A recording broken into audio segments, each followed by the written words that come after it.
Hello everybody, welcome to Football Fancast. It's now time for further reading. Let's see what the football press has been offering us up of late. First up, Football 365 saying Swansea refused to play, according to Arsene Wenger. That's right, Swansea went to Arsenal and won 1-0. Gary Monk defended his game plan and Arsene Wenger said Swansea refused to go out and play the beautiful game. Arsene Wenger refusing to acknowledge any kind of pragmatism there. They didn't refuse to win though, did they, Arsene? Gary Monk has been fantastic in charge of Swansea this season. His team has been great. They've gone to the Emirates and won 1-0. What are they meant to do? Try and play Arsenal at their own game, where Arsenal have not been beaten in 11 games. They went there, they got the goal, they won 1-0. Arsene Wenger sounds a little bit sour grapey to me. At Goal.com, they're focusing on Chelsea, saying what now for Chelsea? Mourinho's team, they've obviously won the league, but Mourinho will be looking to build Chelsea's dominance in Europe as well as the Premier League in the years to come, a la Ferguson or Paisley at Liverpool. And that's what he needs to do. We know that Mourinho can go and win trophies in a variety of places. He's won European Cups, he's won domestic cups. But has he built a legacy? Has he built a team that's truly dominated? No, he hasn't, and that will probably be on his agenda. Younger players like Loftus-Cheek, maybe he might go after the likes of Pogba or even Varane from Real Madrid. Go over to Goal.com and they are telling you more.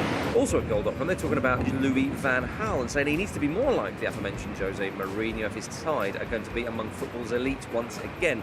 After David Moyes lost a lot of self-belief in that side, Van Gaal's rebuilding that, and that's where he needs to be. Interesting comparisons made between Mourinho and Van Gaal. Obviously one was the protege and one was the master before. Has that turned around? Go to Goal.com and read it for yourselves. At the Metro, they're talking about Liverpool apparently missing out on Memphis Depay, who's going to be going to Manchester United. Some suggest that Liverpool didn't even go for him, but whatever happens, Liverpool perhaps do need a rethink in their transfer policy. They've been much criticised under Rodgers for signing players who have not really turned out to do much. That is the question though. Do Liverpool need to rethink their transfer policy? Go over to the Metro to read for yourselves. Staying with the Metro and Liverpool, apparently they're going to make a bid for Manchester City's Yaya Toure. Interesting stuff. Toure, of course, is coming to an end at Manchester City. He's been a fantastic player for them, scored many goals, has been quite talismanic at times as well. Even this season, won the African Cup of Nations for Ivory Coast. The man still has something to offer. Will it be in a Liverpool shirt? The Metro seems to have the answers. At The Guardian, they're also talking about Manchester City's Yaya Toure, saying that they may try to use him as a part of the deal to get Paul Pogba from Juventus. Paul Pogba is one of the most talked about footballers in Europe at the moment. Is he going to move? Is he going to stay at Juventus? They've had a brilliant season so far. Could still win the Champions League at the time of recording. So will Paul Pogba be moving to Manchester City? The Guardian have the write-up.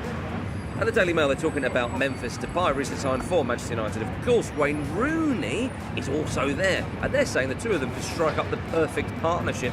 Apparently, Memphis Depay's got a love for boxing as well as Wayne Rooney, so maybe he'll be the next man to knock him out in his own kitchen.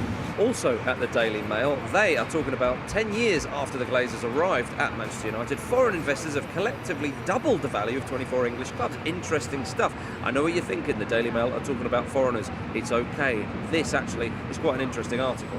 At ESPN, Cesc Fabregas has been giving Chelsea season 7 or 8 out of 10.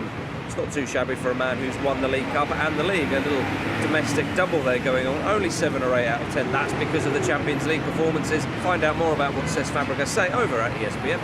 At The Independent, they're focusing on Schalke 04. Kevin Prince Boateng and Sidney Sam has been sacked with immediate effect after their defeat at the weekend. Sidney Sam didn't even play. Interesting goings on there. There's speculation that there was distrust. Have they fallen out spectacularly with the manager? It would certainly appear. But what did those two do? Over at The Independent, they have a little bit more on the story. Well, that's your further reading for this week, everybody. Thank you very much for watching. Do go over to FootballFanCast.com for more footballing goodness there, articles, and so much more. We'll see you next time.